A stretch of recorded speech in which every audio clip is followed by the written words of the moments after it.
Hi everyone, it's been a while. There's a saying to the effect that some weeks feel like decades and some decades feel like weeks. And if you believe that, that while might as well have been a millennium. My last series of articles spanned roughly March to May of last year, 2024. And in those pieces, I lamented the state of a watch industry that seemingly catered only to the ultra-rich while careening towards a downturn, fresh off a once-in-a-century, so far, pandemic-induced bender. Now look, I'm not that petty, I don't usually gloat, but I was right, wasn't I? Clearly, I'm not in a position to give you next week's lotto numbers. After all, if I'd somehow tried to predict everything that's happening exactly as it is unfolding now, you'd likely have asked me what drugs I've been able to finesse out of the French healthcare system. But the overall lines, I drew those. At this point in 2025, after a long break from Audicles, and with the two big trade shows now behind us and a new world order forming, there's a lot we can discuss about the current state of the industry and where it might go from here. First, I want to talk about the ongoing bifurcation of the watch industry on the producer side. I'm not going to sit here and tell you that I didn't see some cool stuff at Watches and Wonders and Time to Watches.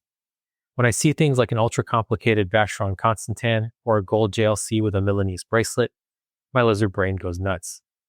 But I'm not buying them. I simply can't. I couldn't in 2024 after that year's shows. I still can't now, and I probably will never be able to.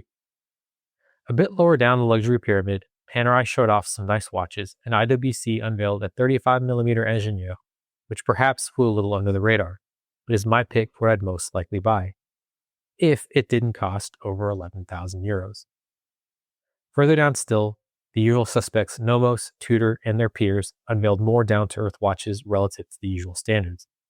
But does the industry really want a world where the lower caste of consumers has to make do with a new Tudor every year? Even more so than before, I believe the answer to that question is a resounding yes. Bigger picture, we can't talk about segmented watch consumption without contrasting two of its biggest markets, the US and China. Without going into the details, China drove one of the last watch supercycles in the 2010s before a government crackdown on gifting, bribing really, sent the industry into a slowdown. China remains a key market for the watch industry, but as a nominally communist country, one where the government must at least appear to care for the general public, and where the ultra-wealthy are occasionally reminded who's in charge, it presents challenges. Enter the only growing market in the world, the United States. Let me put this to you in blunt terms, though. The United States hates poor people. In many circles, it is absolutely socially acceptable to treat those with less than you with disdain. And as you accumulate money, you can be certain that your license to operate however you please within that system will grow as well. Being around all this has driven quite a few big life changes for me. On a smaller scale, the cynicism I've picked up about the watch industry since 2020 stems from the watch buyers, new and newly emboldened, who entirely bought into these beliefs and with no hesitation to put them on full display, contributed to that territory's massive growth. Speaking as a European, I do not believe the Swiss, generally, share these ideas, but in catering to this growing market, whose national motto might as well be, "Screw you, I got mine," its watch industry has, subconsciously or not, it really doesn't matter, adopted the worst of its beliefs. Let me put it to you this way. I'm not part of the 0.1%, and I no longer feel welcome as a consumer of what you'd call traditional luxury brands. Do you? It was with that in mind that I sort of, yes, cynically, had to smirk at the idea of 31% tariffs on Swiss watches into the US. At the time I'm writing this, they had been paused for 3 months, but regardless, why was there so much panic in the first place? This should have been nothing for the watch industry to deal with. Rapid price increases on the same watches have been the MO for years, right? With so much practice under the belt, these tariffs should almost have been welcomed as the ultimate disinfectant for the luxury watch industry. An acid test for just how elastic watch demand is in its dominant market, and a chance to push the tacky and insecure bros, making the whole thing look bad to the exits, because a tariff usually does not come with stimulus money. So the relief from a pause on tariff seems, to me, a relief that everything can go back to just how it was intended to be, indefinitely into the future. And this producer standpoint brings me to one aspect of my columns from last year where I'll admit I was wrong. In conclusion to a list of measures I thought the industry could take to soften the blows of slower sales, I wrote, quote, "Though I do believe that a downturn is coming, and that the watch industry will emerge differently than it entered. It will emerge. And when it does, I, for one, can't wait to see what the newly hardened brands have to show us. End quote. On one hand, it's kind of Switzerland's thing to thread the needle through geopolitical turmoil. So yes, it will emerge. I was right about that. But on the other hand, will the luxury watch industry emerge changed, meaningfully or at all? I'm not so sure. But here, things take a slight turn for the better. Let me lighten this all up for a moment and say that it's not all terrible, assuming you know where to look. Far away from the gigantic booths and boutique experiences with maybe a little cake and other goodies on the menu, you'll find the micro brands. Weird, wild, colorful, polarizing, and accessible micro brands. There are so many to name that we could spend hours discussing our favorites, but to me, this is now the segment where watch lovers with an opinion rather than a need for validation can spend their time. I hope you like that joyful pause because it's time now to get grim again. These diffuse but important players in the watch game are about to face the same scenario playing out everywhere, where the haves get more and the have-nots get crushed. Going back to the Panerais, IWCs, and similar offerings of the recent shows, how many of them will actually leave store windows? Some certainly will, and I do hope they bring their owners happiness. But others will sit idly. Others will find their way to the gray market. I suppose it doesn't really matter even thinking about it because the big brands will never go anywhere, regardless of where those watches end up. There are very few, if any, consequences of business as usual, even during times which are anything but. No matter how few people buy these SKUs, no matter how much the brands overproduce, they will go nowhere because they have big group money behind them and their tariffs have been lifted. But the micro brands are only beginning to face the crucible. The accessibility of micro brands comes from the enthusiasm with which they embrace the capacity and, yes, quality of the Chinese manufacturing system. In a way, the accessibility of micro brands' prices are paying forward the extent to which China made its own manufacturing capacity accessible. In fact, I go so far as to say that without China, there would be no micro brands in the way that we view them today. I think we'd probably be talking more about high-end independent watchmakers. You could say that about a lot of industries, so really the only thing unconventional about micro brands are their designs. From an execution standpoint, they followed the exact same path as the rest of the globalized world. And by the way, that includes some well-known, quote, Swiss brands as well. The only difference being that they run as much on enthusiasm and passion as they do on cash flow, perhaps more. As a failed micro-brand entrepreneur, I can confirm that the math is delicate, and that operating model is now going to be pushed from precarious to the breaking point. Because while the Swiss have for now dodged a 31% tariff into the US, there remains a tariff on Chinese products to the tune of 145%, coming into what must also be a massive market for micro-brands. Of course, the big brands will be fine. They always have been, they always will be. Tariffs lifted, money in the bank, and enough heritage marketing fuel for another decade of vaguely nostalgic releases. But the micro-brands, the independents, the ones who don't seem to hate their customers and make genuinely fresh, exciting stuff, they're going to be in trouble. And not because their products lack merit, but because their ecosystems are fragile and they never had the cushion of being too big to fail. So where does that leave us as consumers, as watch lovers really? It's very likely nothing that we do will alter the course of the big brands, because as the world shifts all of its wealth towards about 20 or so people, selling 30,000 euro watches like just another bauble means the watch industry will pay more and more attention to those 20 or so people. Buy used if you can or have to, that's me. And for absolutely sure, pick a favorite micro brand. Or two, why not? You alone won't save a company with marginal finances that's been pushed over the edge by a pointless trade war. But you, me, Alon, Rob, Scarlett, the person with whom you exchange watch hot takes, and so on and so forth, that can mean something. In the meantime, take care of yourselves and your watches, and I hope to be back soon with more opinions, but much, much less earth-shaking news. Always good to get David back on the mic with another Audicle. It has been quite some time, or a while, as he puts it, at the top of the rundown. Let's dive into this very current topic that is obviously still evolving all around us. I should point out that David wrote this soon after the initial announcement of the tariffs, but after listening back, we realized everything was still fresh and still in action, and nothing really is set in stone. So let me kick it over to the author himself just to give us his immediate feelings on the subject right now, today, as we record in the middle of June. David, where are you? Hey everyone, bonjour. That should be a clue. I'm still in France, like I have been for the last couple of years. It is great to be back.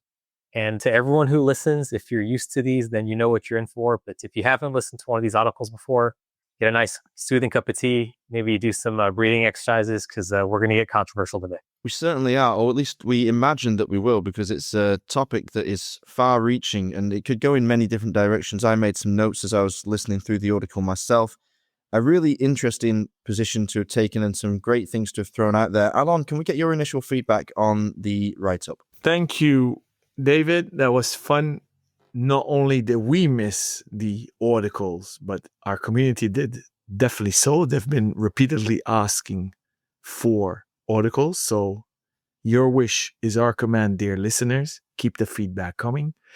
I listened to the article during one of my morning runs, and I got triggered on several levels and on several topics. I would call this a zeitgeist episode. It's a momentum. You've summarized it on different levels very well, actually. Interesting. We could take it and talk about the status right now, a few months after the fairs in Geneva in April, and that's where Trump announced the tariffs. We could discuss that. We could discuss, if we want to do a bit of provoking. You are the provocateur, aren't you? So something that triggered me is, yes, we, the people, the collectors, can rise up to the group. So we can discuss that. Something maybe a sidestep is that triggered me as well is your comment about the Ingenieur 35 by IWC. Two things. First of all, I agree with you 100%. I added it to my top 15 in an article that I wrote as an independent journalist about my top 15 watches launched at Watches and Wonders. The gold one is stunning, but there we hit the sore spot. Pricing. You've specifically said, 11K, that's not something I'm willing or wanting or able to pay. So without disclosing too much, but I know you've invested more than 11K in watches, and I do know your watch budget is bigger than that. And I have a hunch it will become bigger in the future, that watch budget. You've clearly stated you'll never, ever will buy that Jaeger or that Vacheron that you were referring to in the article. But what I wanted to ask you is two things. Don't you ever want one? Because I'm quite sure you'll make that money. You're very young, you're very smart, and you'll hit the honeypot. You'll make that money. And I hope you do, David, because you deserve it. So let's assume you'll make that money. Are you simply not willing to allocate that budget to such an expensive watch? And deriving that trail of thought to boiling it down to that 11K comment, do you simply don't agree by putting your X amount of watch budget into one watch? Do you need to have more watches? So we could take it that route, gentlemen. Mike is yours. Okay, so let's talk about that, and we could spend an hour, I think, just talking about how people make purchase decisions, watch pricing. But I'll try and address all of your questions, and hopefully I get them in an order that makes sense. So you're right, I have in fact invested that much into watches, but you'll know. And so for the audience, if you don't know, I also divested quite a bit of money. This was about 2 years ago. And I did that via Ace Jewelers. So this is not a plug. I just knew Alon, and the experience was really good. And I used that money to buy my wife a watch, so a Cartier. I traded some of my watches for a Cartier, got her one as well. And I used the remainder of that money for other things. I was buying a house at the time. I had other projects going on. And to your question about pricing and do I ever see myself spending that much money in the future? So I keep a running list of watches I think are cool. And there's a lot that comes out. But I keep kind of a tally of, okay, if I won the lottery tomorrow, what I like to spend it on. But realistically, Alan, to your point, I don't know if that's going to happen because 11,000 euros on a watch. Look, fine. If I wanted to, I could spend it today. I'm in a very fortunate position. I think it's fantastic. I can say that. But at the same time, it would make me choose between a lot of other things I need to get done. It would also make my wife angry, which, just be honest, like, we're married, we have to make these decisions together. And it just feels like, so, there's this meme that everyone says online, like, watch companies hate this one simple trick.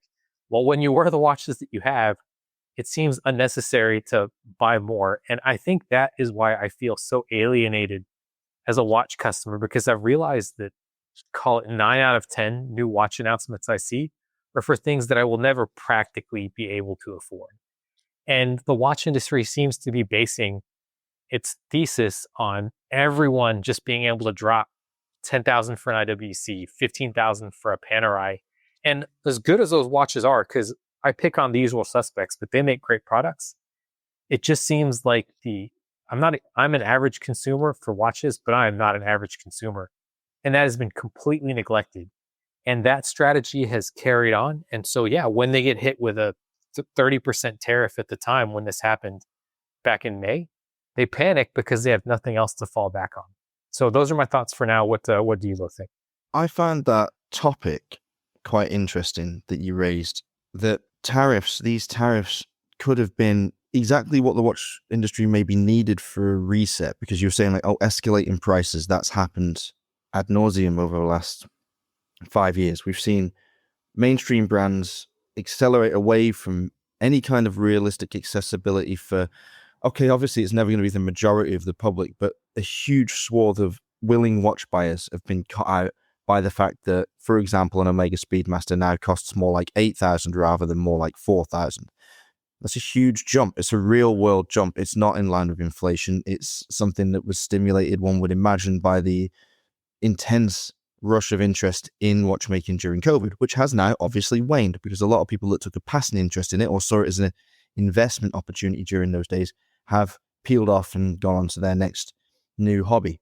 It's interesting that you, as a willing watch buyer, and that's a term we've not used before, I don't think, but I think it's maybe a good one to use here. Someone that would like to buy these products if they were accessible is now turned off by big brands like IWC, perfect example, because the Engineer was a great example of a watch that came out a little bit too late. It missed that moment.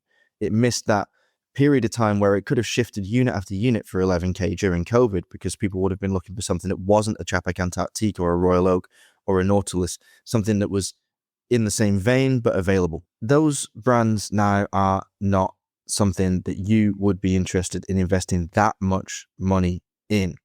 And you postulated that might have manifested in a welcome reset to the market. What concerns me about this potential theoretical reset is that it would be a reset to zero. Like, these brands will struggle to walk back their pricing with the same model lines. That's reputational death, because you're basically admitting that what you priced those watches at was inflated for whatever reason. And you said maybe it opens up a market to the micro brands. Now, we'll get into that in a minute, but I know you have something to say on that topic. So before I go too far, please respond. Yeah, so I just caught on LinkedIn before we started recording. Oliver Mueller is a well-known industry analyst, and he basically said that watch for this latest data. So I guess it would have been June or May, whatever the latest publication of data was. Imports into the U.S. were actually down quite significantly after they had shot up because people were just rushing to get products into the borders before tariffs took effect. And so the tone was pretty negative, saying, this is a real thing, and it could get worse. So the data is showing that. But also, to your point, Rob, about a hard reset, like, I don't have a ton of sympathy, because I think it was just yesterday, Blancpain, which is a company that comes up frequently, released, and finally, a 38 millimeter 50 fathoms in steel with and titanium, with a strap, bracelet. Like, this is the thing that saves your company. You could just sell, I don't want to say truckloads, because it'll never be a Rolex sub, but this might be the most significant watch in the past, 2 decades of Blancpain's company history. And almost without fail, the comments are like, size, check; historical watch, check; price, yeah, no way, I'm out. Because in steel, it's like $15,000 or 15,000 was it Swiss francs on a bracelet. Like, who's really buying that, basically? So a reset, I agree, cutting prices is hard, but introducing watches at prices that are palatable is much easier. And they didn't do that. Well, they had an issue there because the 38's got to be tethered to the 42.3 and the 45 or whatever it is, the three different sizes. They can't like uncouple that smaller model and make it distinctly cheaper because they're powered by the same movement. So that's a tricky one. It's a great product. I actually think, to be honest, to be quite frank, although you say 50 Fathoms will never be a Submariner, more power to it. I think the 50 Fathoms is a more significant and exciting watch than the Submariner. I always thought that, and Blancpain is a much more impressive brand than Rolex in terms of its watchmaking. And so I would, well, that's my opinion, but maybe many of you agree with me. That's actually not a bad price, relatively speaking. In the current context, I don't think that the 50 Fathoms is wildly overpriced.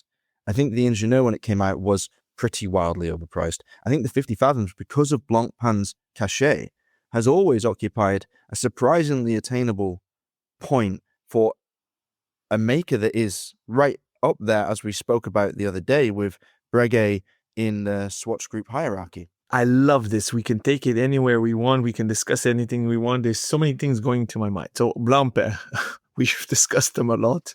We've discussed them also during our 250th episode.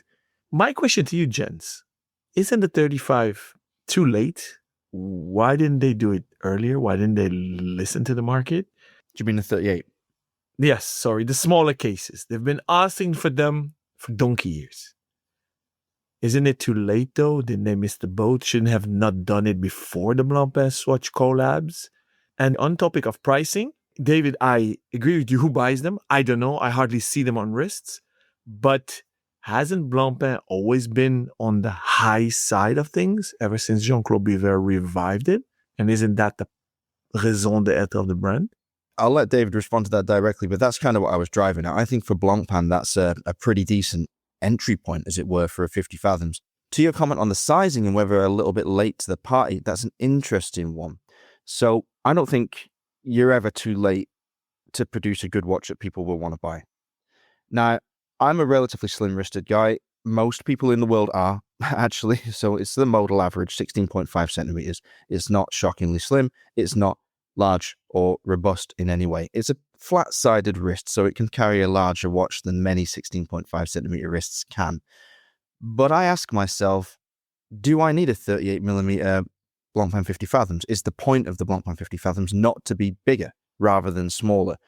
It's an interesting one when a classic like this that is designed for a function and its form is therefore informed by that function, to come out with a wearable piece that maybe shirks some of the original function. Obviously, the smaller a watch is, the more illegible it will be if the design remains just transposed down a couple of millimeters. That's just a fact. It's just harder to read because it's smaller.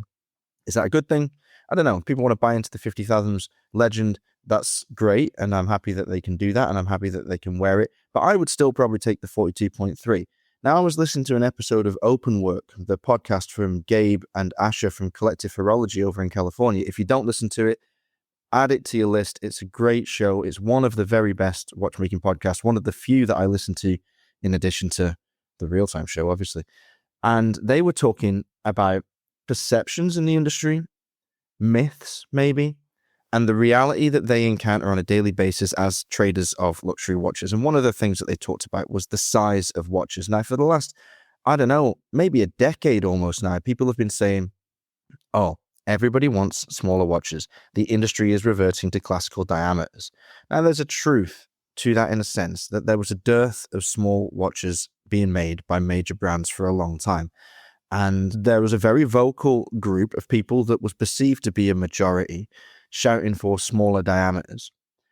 As it turns out, in reality, that vocal group may well have been a minority, and actually a more significantly minute minority than one would imagine, because what Gabe and Asher are seeing from actual watches sold is that it's the sizes between maybe 39 and 42 that are still flying off the shelves, and there's a little reticence from a lot of watch buyers, those who never opened their mouths and complained about the size of the pieces, about the fact that something maybe 37, 36, 35 millimeters, they get put off. Now, as they mentioned very clearly on OpenWork, so I'm just lifting this directly from their chat, the lug-to-lug is a more significant measurement than the diameter in terms of how the watch is going to wear, but it's certainly true that people have these preconceived notions of what a watch will look like at certain diameters.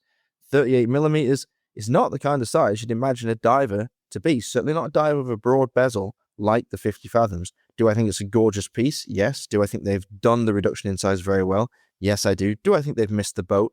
No, because I'm not sure the boat was ever as big or as willing for people to board it as we imagined. So what do you think of that, David? But see, you don't know that. And people that have listened to this show for a long time will know I love data.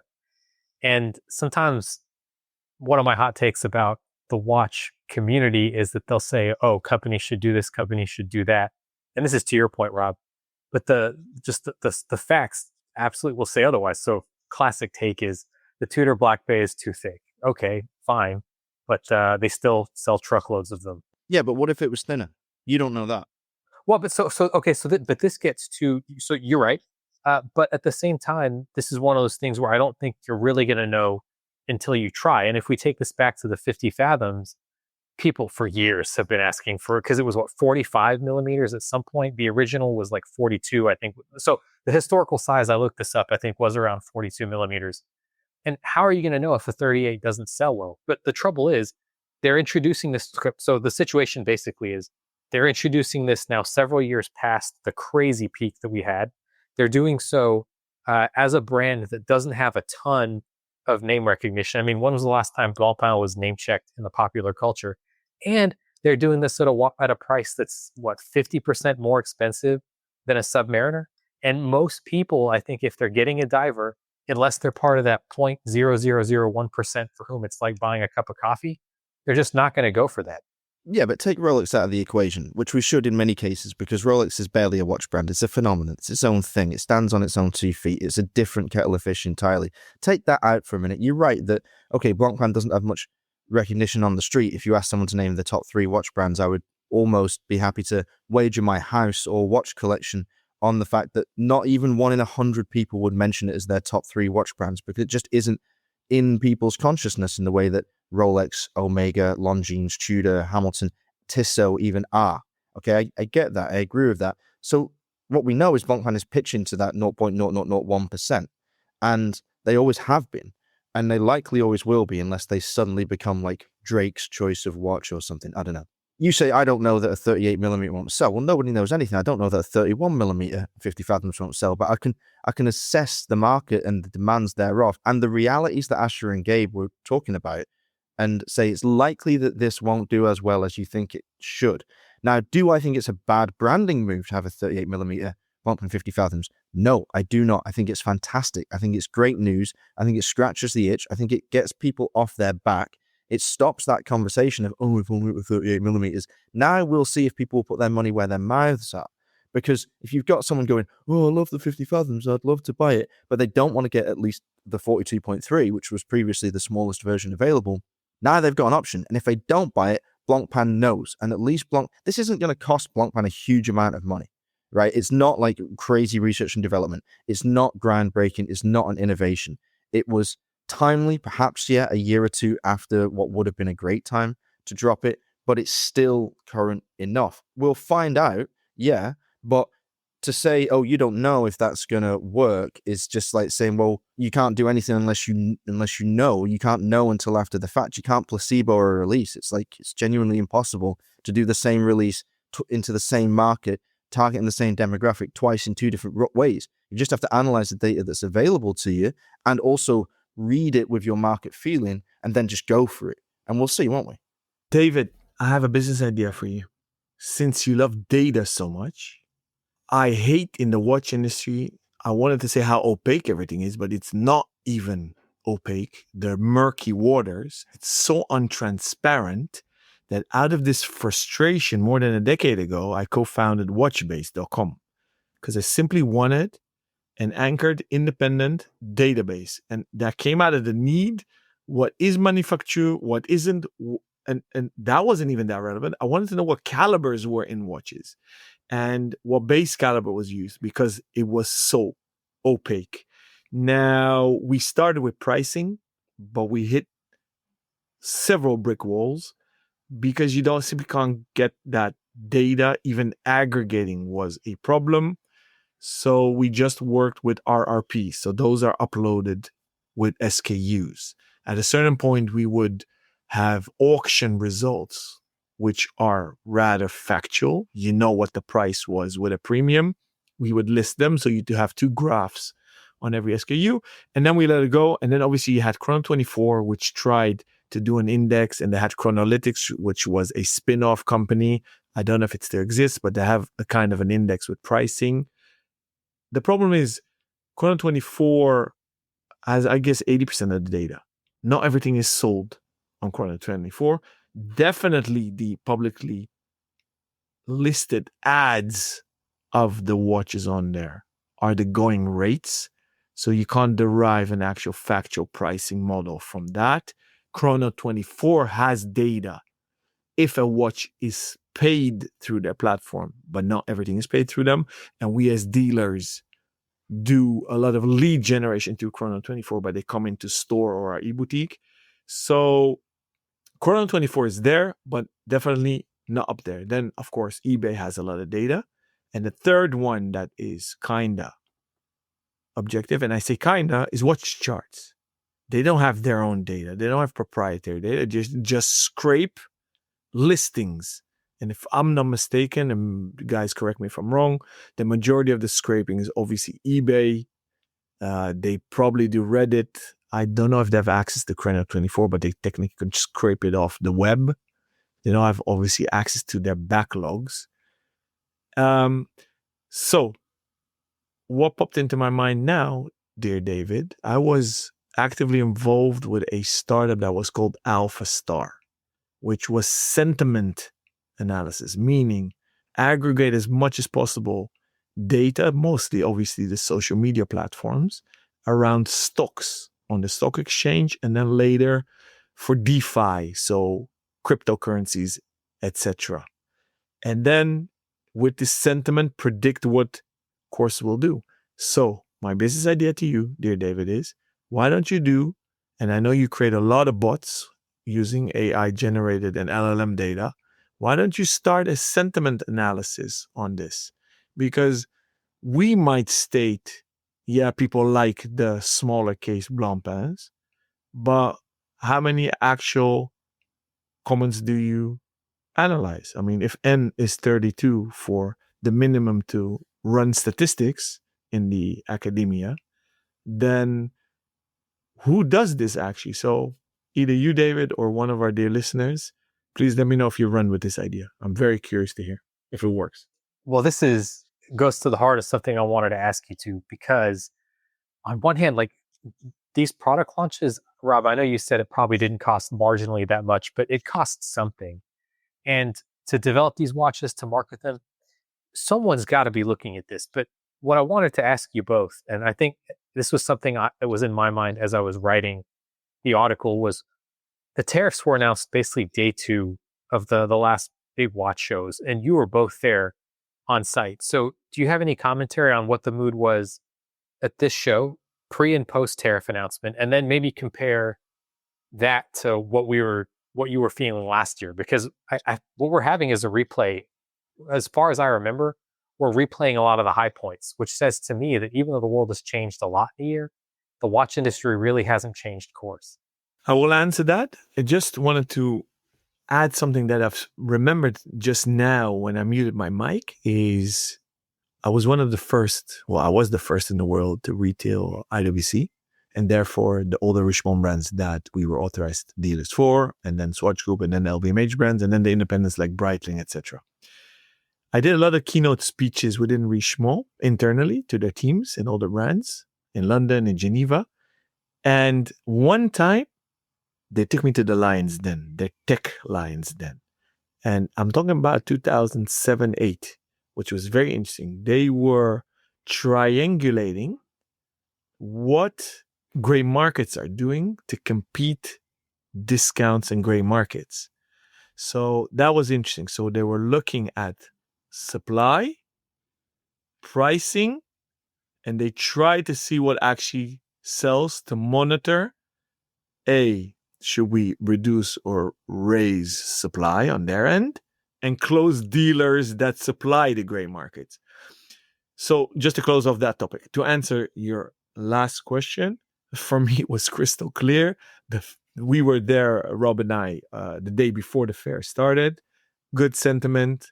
And then the first 2-3 days, I think Trump announced on Wednesday or Thursday, if the fair started on Tuesday, the mood was, I would dare even to say, not optimistic, but euphoric almost.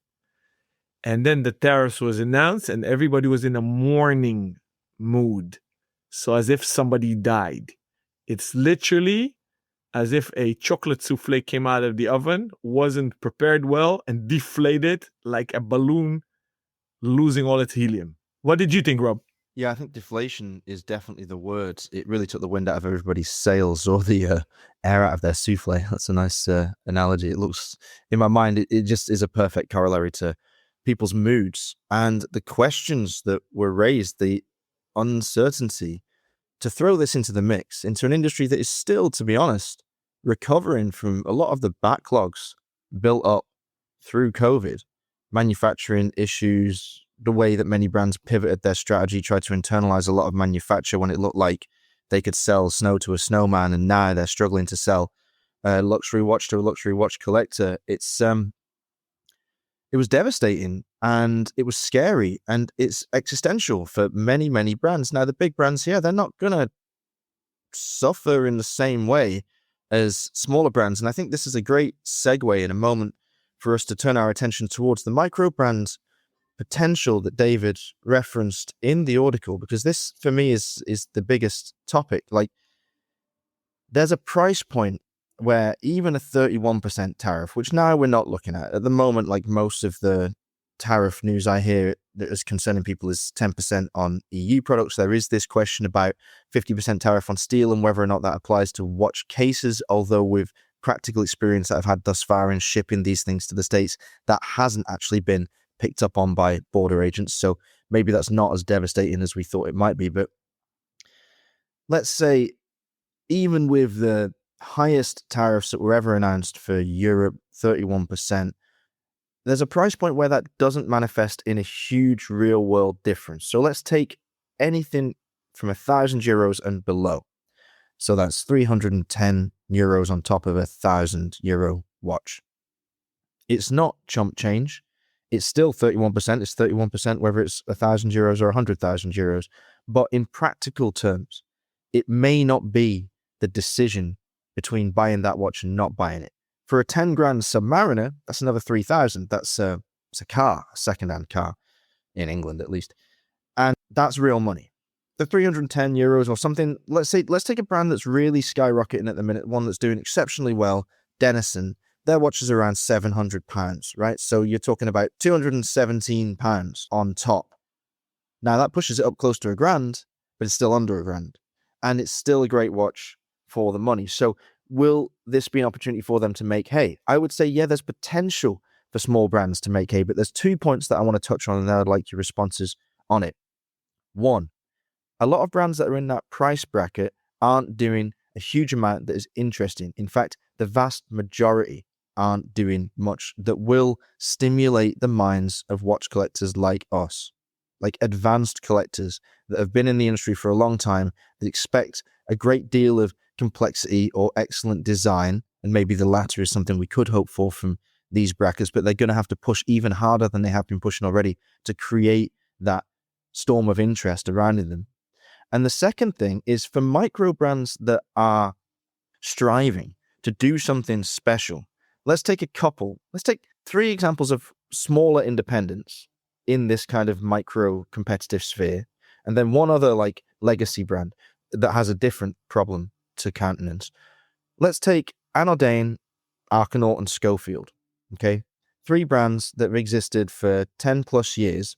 Some of them, like Anodyne, very, very entrenched in the industry, part of the furniture.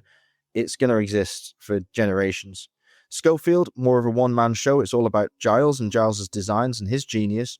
Will that continue beyond Giles? Good question. We don't know. It might just be a playground for his creativity. Arcanaut, it's a team of striving individuals, myself included, who want to do something special. Now, there's one similarity between these three brands. They don't have big margins. They already don't have big margins. And in some cases, in the case of Arcanaut especially, less so Schofield, and not at all at the moment Anordain, people have already commented on the prices. Now, I know for a fact that these brands do not have big margins. And whatever anyone says on any comment section of any website, oh, this watch would be great if it was 500 euros. It's like, yeah, of course it would. So a house would be nice for 1,500 quid, but unfortunately it costs more than that to make. So what can they do in terms of price suppression? They can't lower the prices. In fact, the prices should be higher for all of those things, relatively speaking, when it comes to comparing them to mainstream brands. So they're in real trouble, because if somebody on a blog to watch commenting on an Arcanaut article thought it was expensive at $5,000, with tariffs added on top, then it becomes crazy expensive. If somebody thought a Schofield was overpriced because, it's got a bog standard movement in it, then they're not going to feel very good about paying another 30% on top of that. Thankfully, it isn't 30% at the moment, but just theoretically discussing that topic as we are. And then there's Anordain, which came into the market extremely underpriced. People would be willing to pay more for an Anordain. And they will have to eventually, because those prices have to go up if the company's going to be sustainable long term. And it has the reputation, it has the products, it has the structure in every way other than maybe the product price to be a generational brand. In this climate, they can't step up the prices alongside the addition of tariffs in the way that they really need to without getting extreme heat all of a sudden. It's these brands for which I worry, because these brands are interesting. These brands could satisfy our desire for interest and novelty in the watchmaking industry if they weren't potentially hamstrung by these crazy tariffs. Yeah, so lot to unpack there. Couple things just on, I guess, the nuts and bolts of the discussion. As far as I know, and things change pretty rapidly, the tariffs on Swiss imports into the U.S., exports from Switzerland, were paused for 90 days. So as far as I know, they could still be on the table. The other important point is that when I wrote what I narrated in the article, it was based on the assumption that, just as with the broader luxury watch market, the micro brands also derive a lot of their business from the US. So maybe, Rob, at some point you can, without divulging anything too confidential, just kind of say whether or not that's the case for Arcanaut or some other micro brands. But that was the main premise. So if we kind of put that to the side, I do want to say that I wouldn't be so sure about a 30% price hike not making a difference, because I think back to when I was in my early to mid 20s, it probably would have made a difference if you told me the watch that I wanted that was $500 was all of a sudden 30% more expensive. I think it would have. Now, where it doesn't make a difference, and this is where I'll agree with you, Rob, is where you are experienced and you might have already bought 15, 20 watches over the course of your fandom, we'll call it. And so now you're back down, and I just use that as a descriptor, like you're back down in price now because you are exploring everything that's out there. That's something Ariel Adams from Blog to Watch has said. He's like, when you get tired of the expensive stuff, work your way back down. And that's where it gets exciting, because the problem, and I see, Rob, you want to interject here, but one of our faithful listeners, Matt, has said before, like, no one's buying their first watch as a micro brand. It's just not happening. And so you have this broken system, broken is my word here, where the established brands that people usually would aspire to are pricing themselves out. And so there's really no platform to get in and get excited about watches. And so that leaves micro brands at a point where they're really only catering to the hardcore. And you can see this all just really feeding into itself and not looking very good, as far as I'm concerned, for at least the next couple of years. To Matt's point, no one's buying their first brand as a micro brand. I'm not so sure that's true anymore, because I think the micro brand community en masse has gained enough credibility and traction within the industry to be like a legitimate first point of call for somebody that falls in love with watches, but just cannot afford to buy, certainly these days, a heritage brand like Omega or even a Longines or something like that. I think that if you're into watches, okay, when you get into watches, well, our generation of guys got into watches, and it was before we could actually afford to buy a proper watch. What did we buy? Probably Casio G-Shock. I know personally I had a police watch for a few years when I was like 19 or 20, and I loved it. Thought it was the bee's knees. It scratched the itch. It was what I could achieve at that point. And I was I was always a realist in this situation. I wasn't embarrassed by the fact that I couldn't afford a bigger purchase. I was like, well, one day maybe I will be able to, but I love watches and I want to buy the best of type at this price point that I can afford at this moment now to feel like I'm part of this movement, part of this industry. And so, although Matt says people won't buy micro brands, that was probably very true 6-7 years ago. But now I think the scene is so established and so ingrained in the minds of existing watch collectors, like heavy hitters, like Ariel. Ariel's a great example. It's a great advice that he gives to go back down the tree, find the creative stuff that's happening for, no money, relatively speaking. Now, talking of money, relatively speaking, as you said, David, when you first bought a watch, or if you were thinking of buying your first watch at 500 quid and suddenly it was 650, that might have put you off. That would have put you off more, I would guess, from means rather than principle. Because, again, I go back to the practical difference. So 150 euros difference. Now, if you're earning 300 quid an hour as a consultant, then obviously that's 30 minutes work to make up that difference. If you're working in a bar, washing pots, and you're earning like, I don't know what the minimum wage is now, like 8, 9, 10 quid an hour or something, which is great, by the way. My first job, I got paid £2.36 an hour, but, people don't know they're born these days. If you're washing glasses and you're earning that, and that money is really like, it's hugely important to you, it's paying your rent, it's buying your food, it's paying your electricity bill, for God's sake, these days, then that's going to take you a couple more months, maybe 3 months, maybe 4 months, maybe 6, maybe 12 to save up for that extra 150. It's no mean amount of money, but it is still the same amount of money. So it is practically more attainable.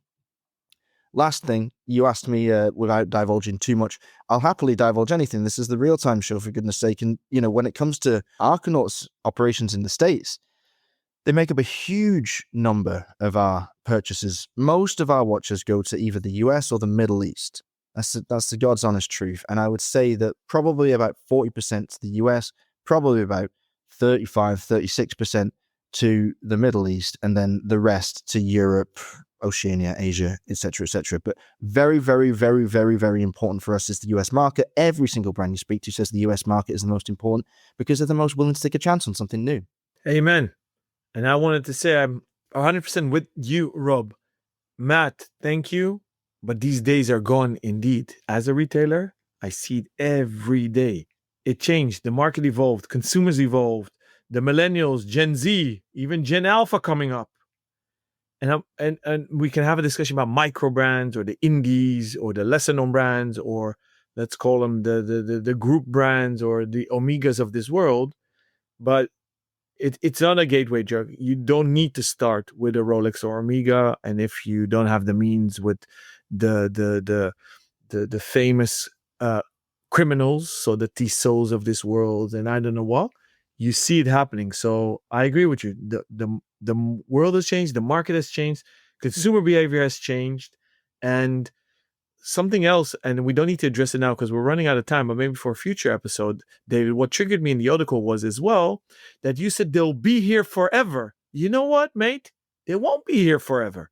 And I've said this many times on the podcast. If our kids do not want mechanical watches or quartz watches, then they're dead in the water. And don't think that Rolex and Patek were almost invincible, bulletproof. They almost kicked the bucket. I know stories of retailers where Erich Stern's dad, Philip Stern, almost begged his retailers to buy more to keep the company afloat. So nothing is forever. And those that are sitting in their ivory towers think they're bulletproof, well, wake up, buddies. No, I think that is probably a good place for me to close on. I am always happy to be corrected, and it sounds like Rob and Alon, you have more of a data set than I do to comment on people's watch purchases. So that was going to be what I was going to say, Alon. It's like you read my mind. Maybe we're going towards a world in 20, 30 years, maybe even before that, where Studio Underdog is making the next Unobtainium watch, or Arcanaut, or any one of these similar brands. And maybe the big group brands have folded up some of theirs and kind of packed up and gone home. But at least we can tell ourselves that we saw it coming first by discussing it here today. But that's my thought. It's funny you raised Studio Underdog because yesterday I called Rob, which is very funny. I'm like, dude, I need to call in a favor. I won't mention names, but a English friend of mine in the watch business for almost all her life asked me if I can arrange her a watermelon Studio Underdog. So I said, Rob, I don't have that direct ties to Studio Underdog. Do you know what the gist is of these watermelons? Are they coming back? Do I need to source one pre-owned? Can we call Studio Underdog? Are they even made? So he's like, dude, just wait for another drop. I'm like, what do you mean another drop? So his drops sell out in a jiffy, and he keeps on selling out. So not one day Studio Underdog will be that brand. Richard Bank and his brand are there already, David. It's Richard Benz, rhymes with fence. Oops. Okay, let's get that right. Okay. Oops. Long running fact drop that we have on the Real Time Show. Just for anyone that's interested in buying a Studio Underdog, the drops don't sell out, they're time limited. So Rich will open the order window for like a day at a time or 9-10 hours at a time, and they'll receive thousands of orders at once. But you're not gonna be able to get the watch that you want if you just wait for the drop and you patiently save up your money, and then when the window opens, go ahead and place that order. It's a brilliant business model that he's established. He's become one of the most beloved providers of watches in the industry, and maybe this is his moment. Everything has fallen into place for Studio Underdog since they launched, like, during COVID, I guess it was during COVID, wasn't it? And then they took off, but they managed to build, consolidate. They've grown the team. They're endlessly creative. They're collaborating with other brands and media titles. They're doing good work in the charity space, and they do it with a smile on their face. And maybe in these dark times when there are so many questions and black clouds hovering above major established brands that still seem to refuse to pull out an umbrella, that's exactly what we need. So let's wrap up this Audicle analysis there. It was a great one. To be honest, I'm so fired up by the conversations we're having and the directions in which they've gone that I could stay on the mic for another 45 minutes quite comfortably, but we'll call it a day there. David, you have to write more because these are the things that people tune into the Real Time Show for. So thank you for that. Thank you, Alon, for your contribution as well. If any of you would like to get in touch with us with ideas for articles or comments on this one or any other shows that we've recently aired, then please do. You can contact either Alon, David, or me via our personal email addresses, either Rob, Alon, or David at therealtime.show, via the official Instagram handle at therealtime.show, or via the contact form on the website www.therealtime.show. We'll be back soon with more top quality watch content and incisive commentary on the industry. Until then, stay safe and keep on ticking.